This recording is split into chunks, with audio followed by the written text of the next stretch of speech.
亲爱的朋友们，欢迎来到微光夜读。周明轩修长的手指在手机屏幕上划过，那个名为青春无悔08届3班的同学群，正以每分钟几十条的速度不断刷新着。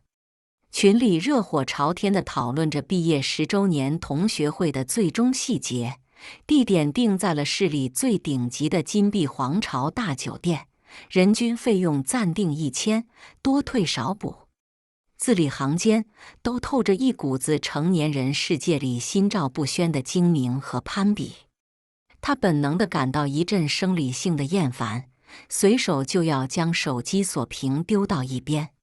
如今的他35岁，是一家初创科技公司的创始人兼 CEO。就在上个月，公司刚刚完成了新一轮8位数的融资，在业内引起了不小的轰动。他成了别人口中年轻有为的周总，是各大财经媒体追逐的科技新贵，身边围绕着各种谦卑的笑脸和肉麻的吹捧，饭局一个接着一个，每个人都想从他这艘冉冉升起的巨轮上分一杯羹。可他却越来越感到一种深入骨髓的空虚和疲惫。他怀念过去，怀念那个一无所有，却感觉拥有一切的青葱岁月。他的手指无意识地向上滑动着群聊记录，一个熟悉又有些遥远的名字，像一颗被遗忘很久的小石子，突然投入了他波澜不惊的心湖。本次同学会组织者：马东、王丽丽、苏晴。苏晴这个名字像一把生锈的钥匙，瞬间打开了他记忆的匣子。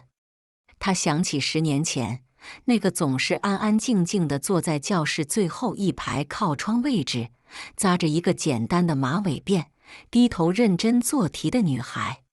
她家境普通，不爱说话，甚至有些内向，却有着一双清澈的像山泉一样的眼睛，干净的不染一丝尘埃。周明轩的心莫名地动了一下，他决定去参加这场他本不屑一顾的同学会。他不是为了去炫耀自己如今的成功，恰恰相反，他想做一场荒诞的试验。他想看看，当自己褪去财富的光环，重新变回那个穿着旧夹克、一无所有的穷小子周明轩时，那些所谓的10年同窗情还剩下几分真诚。更重要的，他想去见见苏晴，想看看10年的人世浮沉有没有改变那个曾经在他最窘迫、最灰暗的时候给予过他唯一一丝温暖的女孩。同学会当天，周明轩推掉了2个重要的商务晚宴。他从衣柜最深处翻出了一件已经压箱底好几年的旧夹克，领口和袖口都有些磨损发白。他又从那个能停下3辆豪车的地下车库里开出了那辆陪伴他创业初期，如今已经伤痕累累的国产二手车。这辆车的离合器硬得像块石头，空调时好时坏，车身上还留着当年为了省停车费在路边被剐蹭的痕迹。他见证了他最艰难的岁月，他一直没舍得卖掉。他对着后视镜，看着镜中那个胡茬微青，眼神里带着一丝刻意营造的疲惫和沧桑的自己，满意地点了点头。这副落魄的模样，正是他今晚需要的战袍。金碧皇朝大酒店，名副其实，金碧辉煌的有些俗气。巨大的水晶吊灯，光可见人的大理石地面，穿着旗袍、身姿窈窕的迎宾小姐，无一不在彰显着她的奢华和高昂的消费。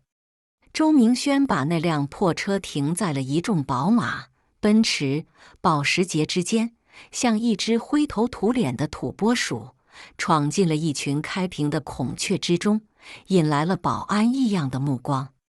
他毫不在意，深吸一口气，推开了预定包厢那扇雕着繁复花纹的厚重木门。门内是一个与他格格不入的喧嚣而又浮华的世界。巨大的水晶吊灯下，是一张能容纳30人的豪华大圆桌。昔日的同窗们，个个衣着光鲜，男的西装革履，手戴名表；女的珠光宝气，妆容精致。空气中弥漫着昂贵的香水味、茅台的酱香味和一种成年人社交场合特有的虚伪的热络气息。周明轩的出现，像一滴冰冷的雨水，滴入了滚烫的油锅。包厢里瞬间安静了一瞬，所有人的目光都像探照灯一样，齐刷刷地聚焦到了他身上。那目光里有惊讶，有审视，但更多的是一种毫不掩饰的轻蔑和果然如此的了然。哎呦，这不是我们班当年考第1的大才子周明轩吗？我的天，大忙人可总算来了！一个洪亮而又夸张的声音打破了这短暂的寂静。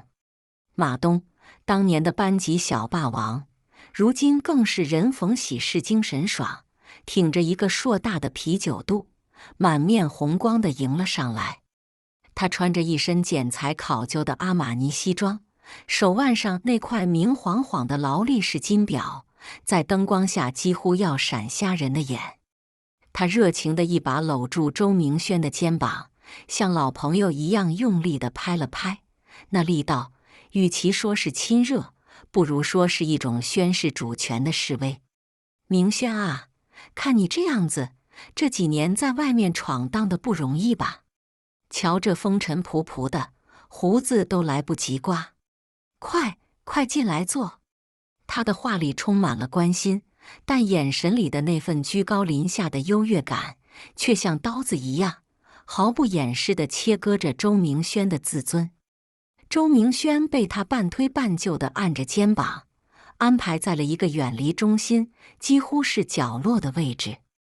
他环顾四周，大部分同学都只是朝他礼貌性地点点头，甚至连笑容都懒得挤出一个，便立刻转过头去，继续和身边那些看起来混得不错的人高谈阔论。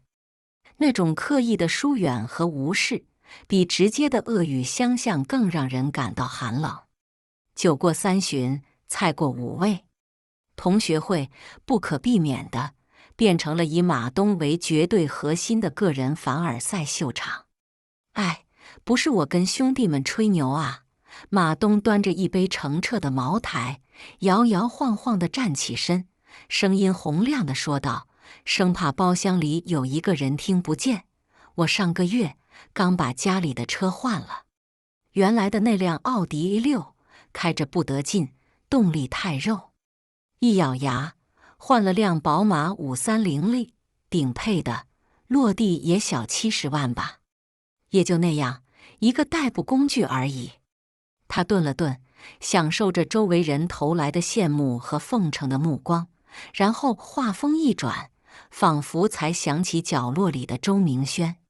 明轩啊，你现在做什么呢？我怎么听人说，你前2年在外面瞎折腾，搞的那个什么啊，是不是黄了啊？哎，我早就跟你说过，创业这东西，10个里面9个半都得死，太正常了。他一副人生导师的口吻，语重心长地再次拍了拍周明轩的肩膀。没事儿，男人嘛，有起有落很正常。听哥哥一句劝，实在不行，就别在外面瞎折腾了，踏踏实实找个班上。要不这样，来我公司，我手底下正好缺个专职司机，就给我一个人开车。我保证1个月给你开7500，五险一金都给你交足了，年底还有奖金。怎么样？哥哥对你够意思吧？这番话说的是何等的仁至义尽，把赤裸裸的羞辱包装成了高高在上的施舍。这是马东最擅长的伎俩，也是他最享受的时刻，将当年那个在学习上处处压他一头的优等生踩在脚底下。包厢里立刻响起一片附和之声，像一场排练好的合奏。是啊，明轩，马总现在可是我们市里最大那家销售公司的区域总监，手底下管着上百号人呢，跟着他混，指定错不了。实在不行，现在送外卖也挺挣钱的，我听说跑得勤快点，一个月也能轻松过万呢。自由。一个当年和马东关系就很好的男同学，阴阳怪气地补充道：“明轩当年学习那么好，怎么混成这样了？真是可惜了。”一个化着浓妆，当年曾给周明轩递过情书的女同学，一边用小镜子补着口红，一边用一种惋惜的、实则幸灾乐祸的语气摇着头。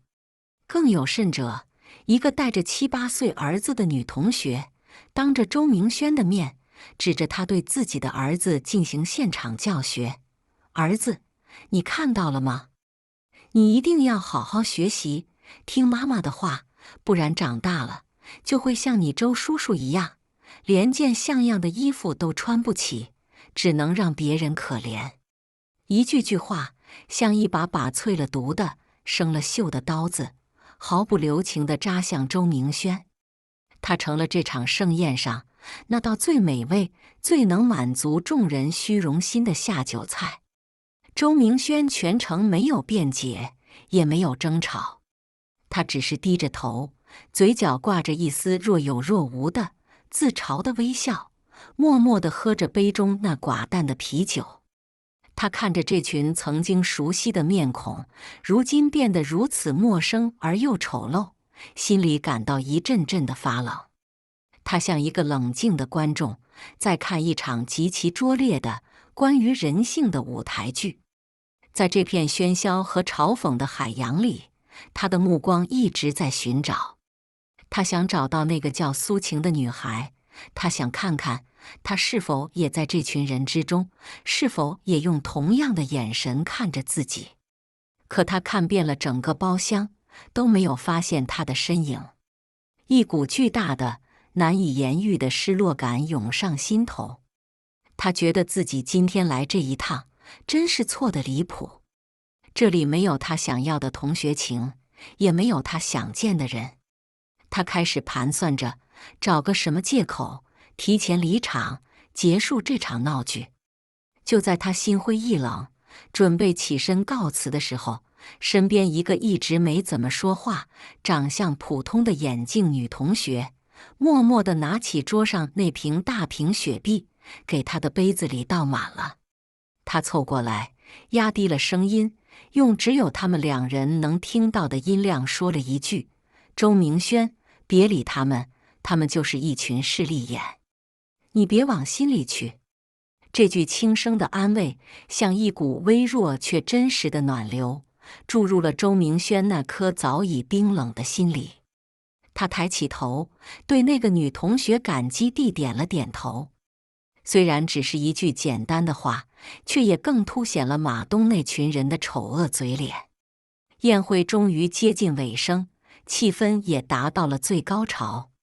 服务员经理拿着长长的、打印着密密麻麻菜品的账单，微笑着走了进来：“先生您好，各位贵宾，本次消费一共是18800元，请问哪位买单？”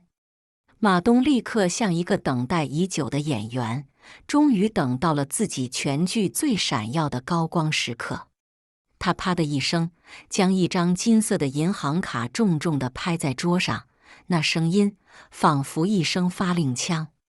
他大手一挥，用一种近乎吼叫的、充满了炫耀意味的音量说道：“记我账上！今天我做东，大家吃好喝好，千万别跟我客气。”他特意加重了语气，然后转头看向角落里的周明轩，眼神里的轻蔑和施舍已经毫不掩饰，如同国王在赏赐一个乞丐。“明轩，你别有压力啊，这顿算哥哥请你的，以后有什么难处，尽管跟哥哥开口。”他那副高高在上的救世主般的姿态，终于彻底点燃了周明轩心中那根一直被压抑着的名为尊严的引线。他可以忍受嘲讽，可以忍受轻视，但他无法忍受这种被当成乞丐一样的、带着侮辱性的施舍。周明轩缓缓地站起身，整个包厢的目光再次像聚光灯一样聚焦到他身上。他平静地看着马东，语气淡然地像在谈论天气。不用了，马总监日理万机，挣钱也不容易。这顿饭还是我来请吧。说完，他在所有人惊愕、不解，继而转为嘲弄的目光中，从那个看起来有些破旧的钱包里抽出了一张通体漆黑、没有任何多余银行标识的卡片，递给了服务员经理。短暂的寂静之后，包厢里爆发出了一阵比之前任何时候都更响亮、更肆无忌惮的哄堂大笑。哈哈哈哈！我没听错吧？周明轩，你是不是喝多了，开始说胡话了？马东笑得前仰后合，肥硕的肚子一颤一颤，眼泪都快出来了。明轩，别死要面子活受罪了。你知道这一顿多少钱吗？18800，不是188。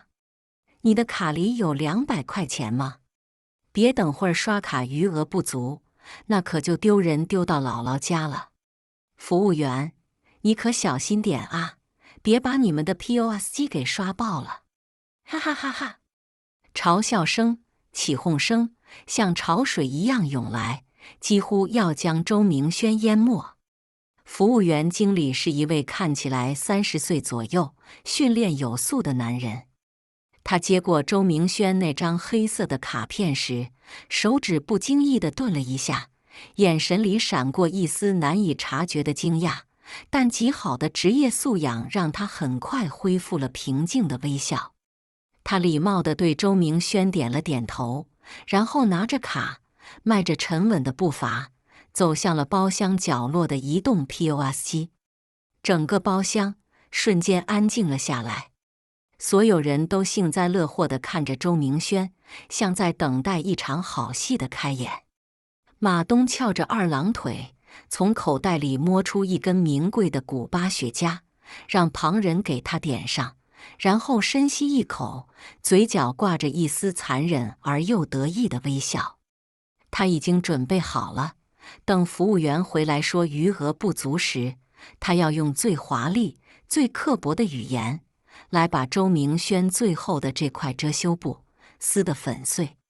几秒钟后，服务员经理拿着卡走了回来，他的表情有些奇怪，既有职业性的恭敬，又带着一丝掩饰不住的困惑和探究。他没有理会其他人，径直走到周明轩面前，微微鞠了一躬，用不大但足够让全场都听清的声音说：“周先生，非常抱歉，您的单我没法给您买。”马东扑哧一声笑了出来，他把雪茄从嘴里拿出来，得意地吐出一个完美的烟圈。我就说嘛，肯定是余额不足吧。小兄弟，做人要实在，没那个本事就别装那个大头算，丢不丢人？服务员摇了摇头，目光依然恭敬地锁定在周明轩身上，继续说道：“不是的，先生，是因为就在几分钟前，已经有人为这一整桌的消费全额买过单了。”全场哗然，所有人都愣住了，面面相觑，不知道是哪路神仙悄无声息地干了这么一件大事。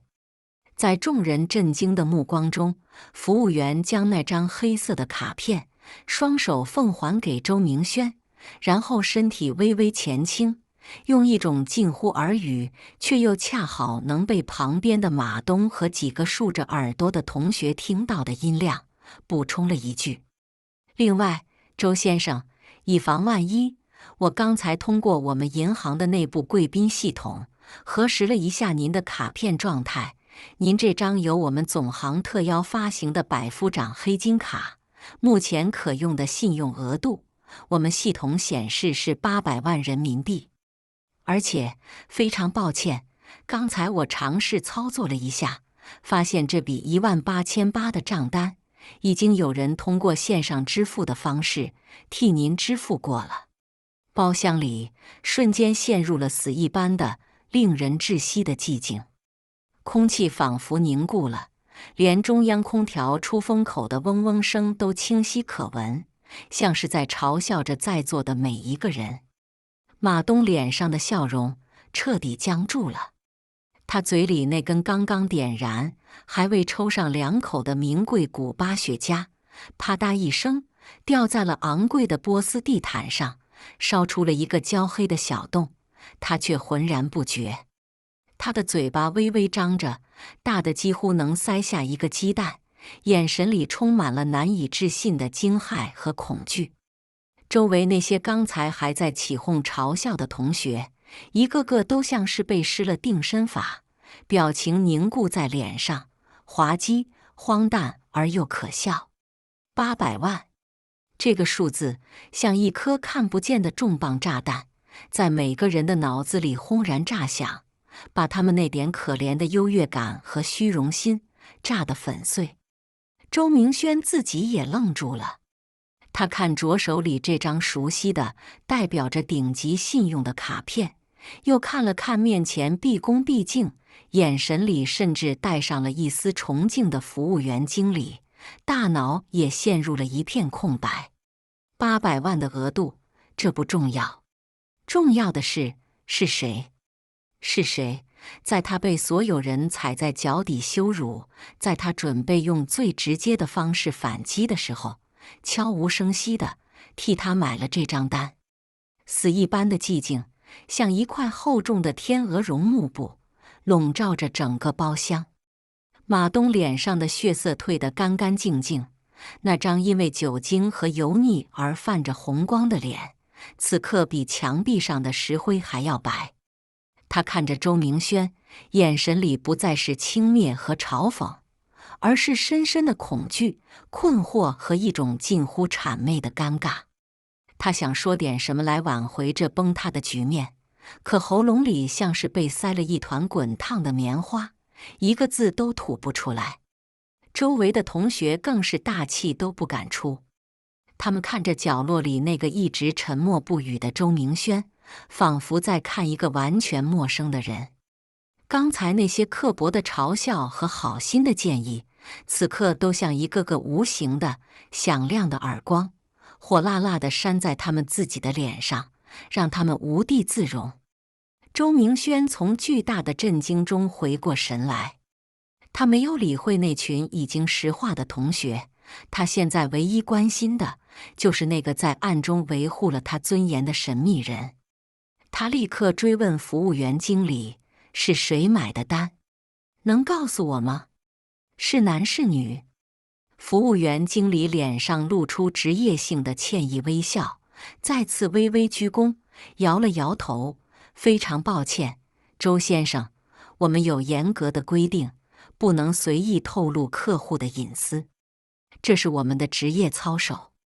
看到周明轩脸上流露出难以掩饰的失望和焦急，那位经理似乎有些不忍，他犹豫了一下，还是用一种极其巧妙的方式给出了一个提示。不过，我可以告诉您，为您买单的是一位女士。她之前并没有在包厢里，而是一个人坐在大厅靠窗的那个角落小桌，点了一杯柠檬水，坐了很久。他说不想打扰你们同学聚会，只是想远远地看一眼，感受一下气氛。经理顿了顿，努力回忆着那位女士的嘱咐，然后说道，他结账的时候还特意嘱咐了我一句。他说，如果一位姓周的先生坚持要自己买单，就请我一定转告他一句话。他说，10年前的那顿包子钱还清了。包子钱，这3个字像一道划破混沌的闪电，瞬间劈开了周明轩尘封已久的记忆。他的思绪一下子被拉回到了10多年前那个寒冷刺骨的冬天。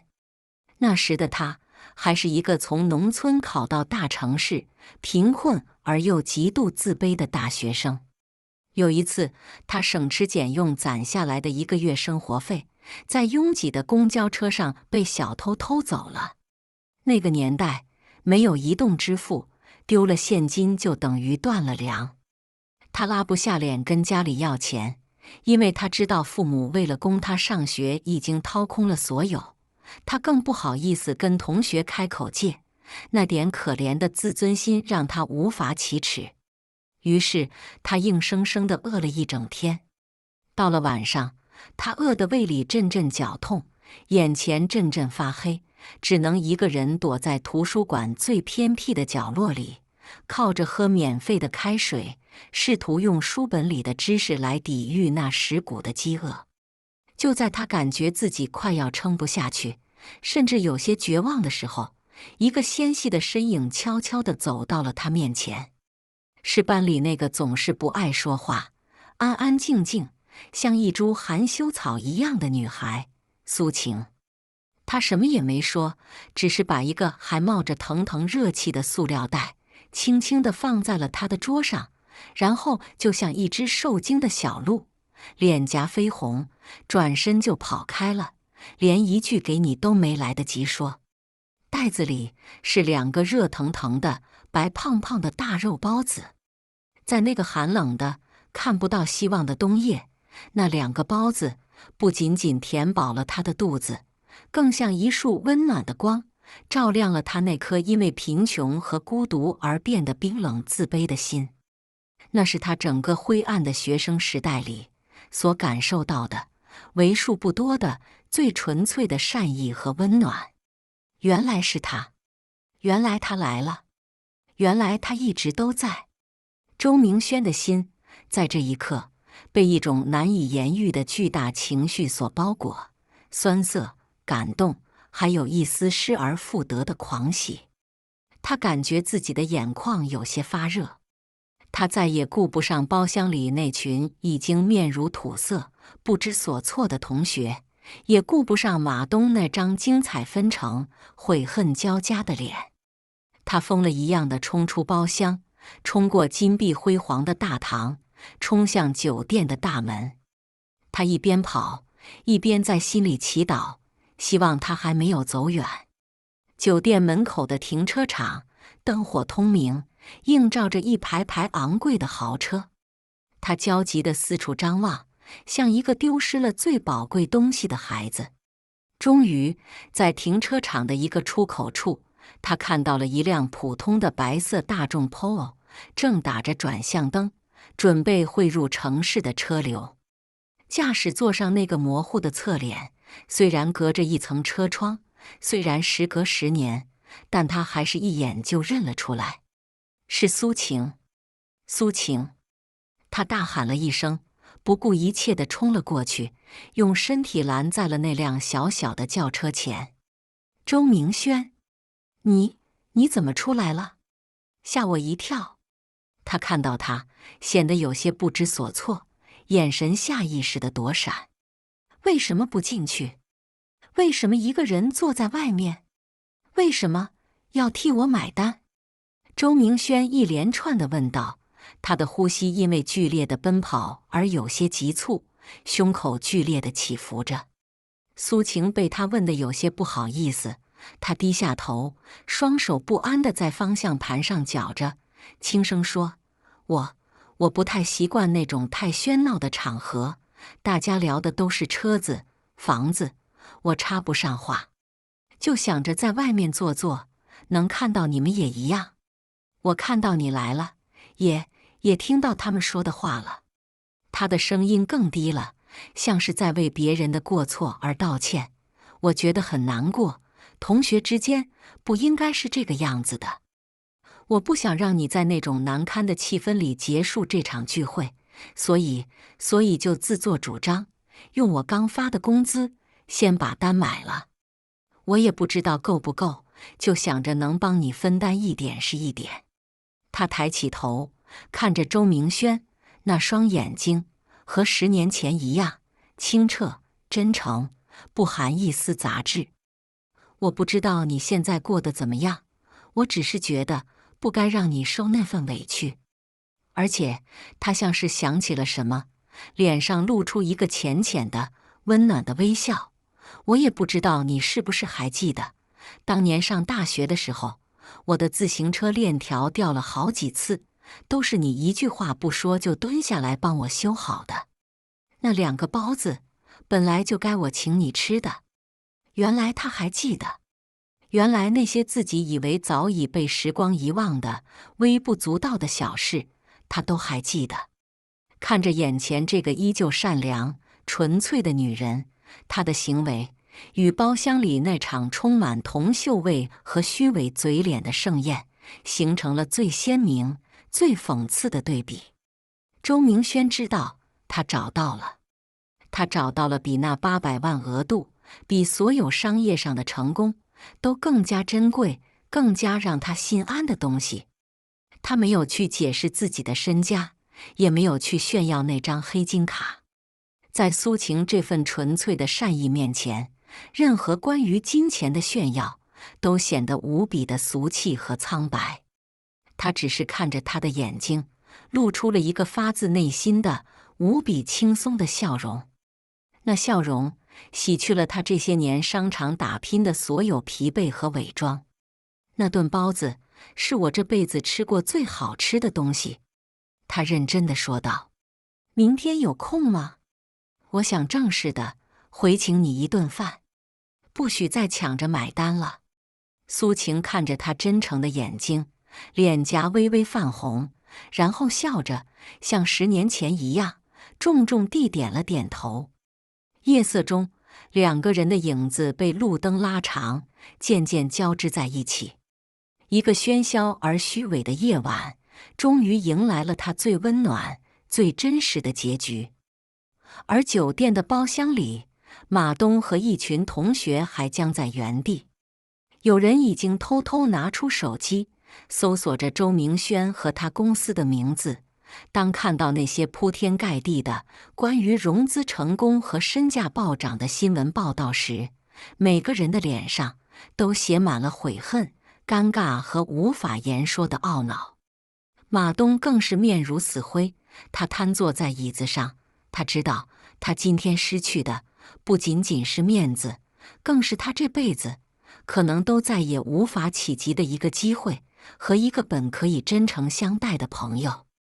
这一切，周明轩已经不在乎了，因为他知道，他已经找到了比所有财富都更重要的东西，一个在你看似落魄时，依然愿意为你倾其所有，维护你尊严的人。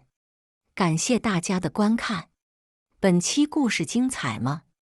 欢迎大家在下方评论区吐槽。如果你喜欢这类故事，记得点击订阅微光夜读，并分享给更多的人，这会对我帮助很大。再次感谢大家的观看。